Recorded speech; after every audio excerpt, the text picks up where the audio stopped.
Madam আপনার নাম কি? কল্পনা রায়। কোথা থেকে এসছেন? জলপাইগুড়ি বেলাগোয়া থেকে এসেছি। কি কষ্ট নিয়ে এসেছিলেন? আমার ইউটেরাসে ফাইব্রয়েড ছিল, প্লাস ওভারিতে সিস্ট ছিল, প্লাস আমার কোমরে বা পাশে পায়ে প্রচন্ড ব্যথা ছিল, মানে কাঁধ হতে পারতাম না। এইগুলো সমস্যা। কি কি কষ্ট, মানে ওই যে এর জন্য কি কি সমস্যা হতো আপনার? সমস্যা কি, মিন্সের সময় প্রচন্ড পেন হতো, মানে এত পেন হতো আমি থাকতে পারতাম না। আচ্ছা, সেটা একটু নর্মালি আসছে, কমছে। আর পায়ের ব্যথাটা আমার বলা চলে একদমই নেই। ও কতদিন হলো ওষুধ খাচ্ছেন? এখানে 2.5 মাস হলো। মানে একবারই এসছেন, একবারই ওষুধ দিয়েছেন স্যার, তাতেই এতটা ভালো আছেন, তাই তো? আর কি কি কষ্ট ছিল?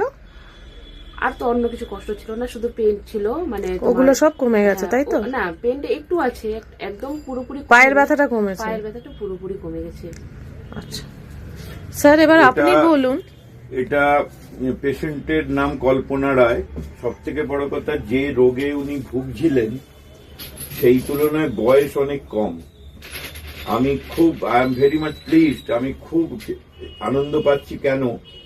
এই রোগের মধ্যে পসিবিলিটিস দুটো ছিল। একটা হচ্ছে কিউটেরাস কেটে বাদ দিতে হতো, কারণ কিউটেরাইন ফাইব্রয়েড, তার সঙ্গে সিভিয়ার এন্ডোমেট্রিওসিস ছিল। খুব যদি না কমে তখন বাদ দেওয়া ছাড়া গতি থাকে না। আর একটা ছিল, দেয়ার ওয়াজ ডিকম্প্রেশন সিকনেস। ডিকম্প্রেশন সিকনেস মানে স্পাইনাল কর্ডের গ্যাপ গুলো কমে গেছিল এবং তার থেকে সায়াটিকা ছিল। একবার মেডিসিন দেওয়া হয়েছিল সেপ্টেম্বরে, তাতে ব্লিডিং একদম নর্মাল হয়। ব্লিডিং নর্মাল হওয়া মানে ফাইব্রয়েড সিস্ট সেগুলো কমছে।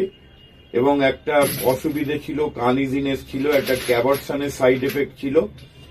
তারপরে এন্ডোমেট্রিওসিস ছিল, যেটার কোনো ট্রিটমেন্ট মানে আমরা খুব ভালোভাবে আজকাল এটা সারাতে পারছি।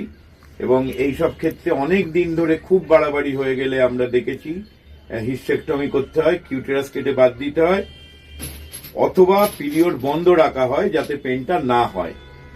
ধরুন 4 মাস পেন হচ্ছে, 4 মাস পিরিয়ড বন্ধ রাখা হয়। যাই হোক, এবং সব থেকে বড় কথা, এই যে decompression sickness and cutaneous fibroid endometriosis and cyst তিনটেই অ্যাট এ টাইম কমে গেল।